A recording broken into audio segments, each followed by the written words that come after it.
Sword hanging on head. Beautiful story said by Osho. There is a story of a great yogi. His name was Janak. India has worshipped him for centuries, and India has not worshipped anybody else like him because he is unique in one way. Buddha left his palace kingdom, Mahavir left his palace and kingdom, Janak never left. Buddha and Mahavir are in the thousands. The whole history is full of them. Janak seems to be unique. He did not follow the pattern. He remained in the palace. He remained a king. It happened that a young seeker was told by his master, "Now you go to Janak. Your last initiation will be done by him. Whatsoever I could teach, I have taught you, but I am a beggar. I don't know anything about the world. I have renounced it. You must go to a man who knows about the world. This is going to be your last initiation. Before you renounce, you must ask somebody who knows the world. I don't know it, so go to Janak the king." The disciple was a little hesitant because he was ready to renounce and he did not believe that this Janak can be an enlightened man. If he is enlightened, then why is he in the palace? Ordinary logic. He should renounce everything. He should not possess anything because that is one of the basic things. To become non possessive, to remain in non possessiveness, in pure austerity of non possessiveness. One becomes so simple, so innocent. Why is he living as a king? But when the master said he had to go, hesitantly, reluctantly, he reached. The evening he reached, Janak invited him to the court. There was much jubilation.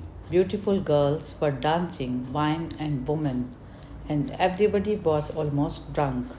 The young man from an ashram could not believe his eyes, and he could not believe his old master. "Why, that fool has sent me here. For what?" He was disturbed so much that he wanted to leave immediately, but Janak said, "That will be insulting. You have come, be here at least one night. Tomorrow morning you can leave. And why are you so disturbed? Rest a little while. In the morning I will ask you for what purpose you have come." The young man said, "Now there is no need to ask anything. I have seen with my own eyes what is happening here." Janak laughed. The young man was taken care of, fed well, given a good massage and bath, given a beautiful room, very costly bed. He was tired, coming on foot from the jungle monastery to the capital, and he wanted to rest. The moment he lay down on the bed, he saw a sword hanging just above him by a very thin thread.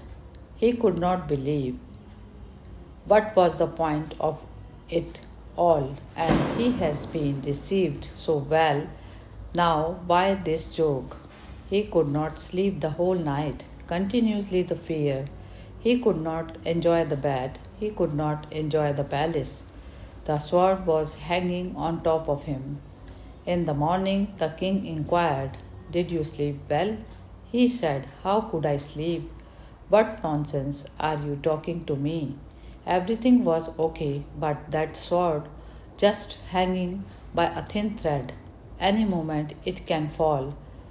Just a breeze and I will be killed." So the king said, "You could not enjoy the bed.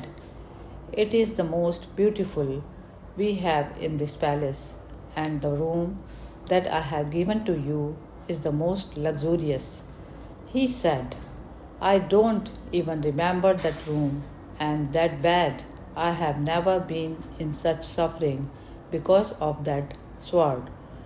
The king said, "Then it is better you don't go.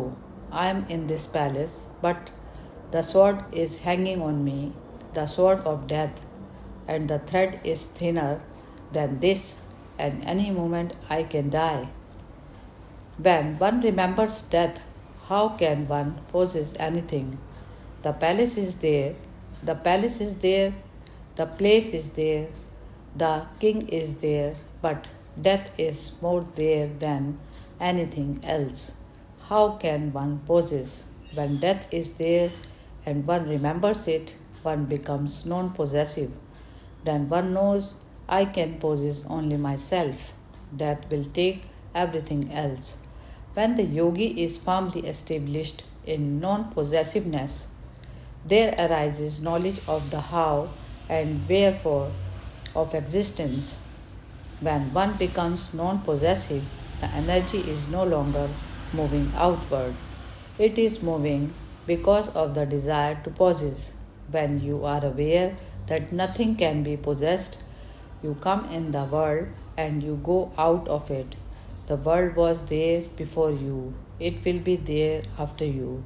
Nothing can be possessed. The very idea to possess is stupid. The moment you are aware of it, suddenly the whole of your energy that had been moving in 1,001 directions to possess the world moves inwards. And Patanjali says there arises knowledge of the how and wherefore of existence. And then you know from where you have come, who you are, then you come to face the original source of life, existence. Then you are face to face with the source, the very source. That source is God, the beginning and the end, the Alpha and the Omega. Hari Om Tat Sat.